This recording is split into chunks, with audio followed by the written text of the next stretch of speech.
Bienvenidos a Quienique TV. Hoy tenemos un invitado muy especial. Se trata de Jean-Christophe Ruffin. Él es médico y además escritor y es uno de los invitados especiales a Hey Festival. Bienvenido, muchas gracias por aceptar la invitación. Gracias a usted. Un tema que nos llamó la atención ayer fue la descripción que usted hace entre la diferencia del médico que toca el cuerpo y el escritor que llega al alma. ¿Cómo es esa conjunción? ¿Cómo la logra? Soy médico y elegí esa carrera por mi abuelo. Mi abuelo era médico, era en otra época, en esa época no había tantos instrumentos como ahora, y en esa época era el contacto con el cuerpo, con el ser humano. Cuando quise retomar el espíritu de esa medicina de mi abuelo, me quise volver a ese contacto humano que no está basado en técnicas, en instrumentos, sino en el contacto con el ser humano. Y al mismo tiempo, con esa experiencia del cuerpo, me di cuenta que necesitaba otro camino para ir más allá. Y la escritura me permite ir más allá del cuerpo. Algo que quedó en el aire es cómo nació Médicos Sin Fronteras, quién tuvo la idea, cómo lo crearon y por qué lo crearon. Al comienzo era un muy pequeño grupo de médicos que en ese momento estábamos en un bloqueo, en la Guerra Fría entre los países del este y el oeste, y ese grupo de médicos con un estatuto privado podían ir a donde fuera sin problemas. ¿Qué año fue? Eso fue en los años 60, 70, en ese momento existían muchos pequeños conflictos, Angola, Mozambique, y nosotros podíamos ir a esos lugares sin problemas y nos permitió desarrollar muy rápidamente el organismo. Ya Médicos Sin Fronteras está en América Latina, sabemos. ¿Usted ya no trabaja con ellos? No. Ya en este momento no trabajo con ellos, yo hago parte de los antiguos. Usted decía ayer que no conoce mucho América Latina, pero indudablemente Médicos Sin Fronteras va a todas partes del mundo. Y su libro, Brasil Rojo, es impresionante cómo capta la esencia. Yo digo que si hay un país latinoamericano es Brasil.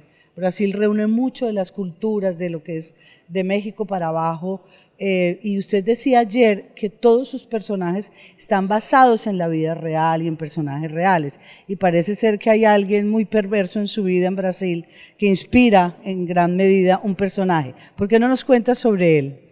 Cuando escribo libros que tienen lugar, que se desarrollan en el pasado, me sirve porque puedo esconder las pistas, las fuentes de mis personajes, porque mis personajes sí están anclados en la vida real y eso me permite borrar las pistas de quiénes son. Otro tema tiene que ver con Venezuela. Los refugiados aquí, en Senegal, en Namibia, en cualquier país del mundo, son iguales. ¿Qué pueden hacer organizaciones como Médicos Sin Fronteras con el drama tan grave que están viviendo los venezolanos? Cuando creamos Médicos Sin Frontera, en ese momento, las pequeñas guerras de las cuales hablé antes, nos dimos cuenta la repercusión que tienen esas guerras sobre los pueblos, sobre la población. Eso es lo que está pasando en Venezuela. En Venezuela no se puede decir que hay una guerra, pero sin embargo las consecuencias sobre la población venezolana son enormes. Como dije ayer, las organizaciones humanitarias, en el caso de Venezuela y de refugiados venezolanos, pueden aportar una ayuda a las personas, a los seres humanos, pero no pueden resolver la situación. Las soluciones son políticas, diplomáticas, de otro orden.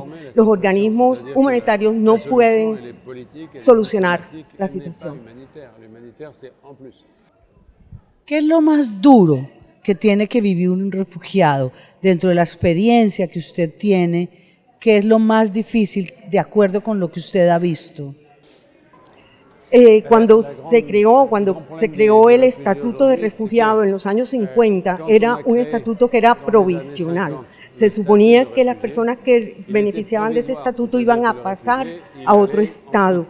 En la actualidad es lo que está bloqueado, que la gente queda como refugiado, no tienen cambio a la vista. La posibilidad de cambio no existe. También una cosa que es impresionante es ver cómo la gente pierde la identidad de patria, ¿no? Ese refugiado pareciera ser como una palabra vergonzante, como que ellos se sienten, lo estamos viviendo los colombianos. ¿Usted lo siente así también, como que que la parte más dolorosa es como perder la sensación y la patria? No soy un especialista en la situación colombiana ni de América Latina, pero considero que para los venezolanos, los que están ahora mismo con el Estatuto de Refugiados, si la situación política se resuelve y que no sea muy largo el tiempo que dure la situación política compleja, los venezolanos van a poder perder ese Estatuto de Refugiados rápido, en la medida en que la situación se resuelva, sin olvidar su patria. Sí, entendí. Bueno, ya por último, hay algo que me llama la atención y es, ¿qué pasa con los estados en el mundo que permiten que en sus propios ciudadanos terminen en la indigencia? Es el caso de Siria, es el caso de los países de Medio Oriente, es el caso de Nicaragua, de los mismos colombianos en la época del narcotráfico. ¿Qué responsabilidad le cabe a los estados que abandonan a sus ciudadanos y los lanzan a ese estatus de inmigrante que es de alguna manera doloroso? Sí, nosotros en Francia somos muy conscientes de esa situación de los estados, que son, básicamente conocemos mejor África por las relaciones que tiene Francia con las colonias, excolonias en África. ¿Qué mensaje le dejaría a todos estos refugiados del mundo que vuelvan a sus países, que se enfrenten, que hagan qué?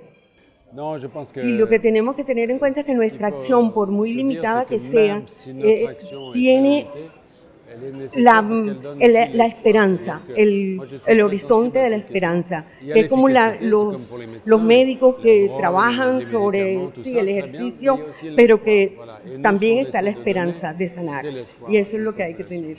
Bueno, muchísimas gracias a Jean-Christophe Rufin, y de verdad esperamos volver a tenerlo. Puede ser que vayamos a Francia, a París, a verlo y a verlo en su labor de este momento, que es la escritura. Muchísimas gracias.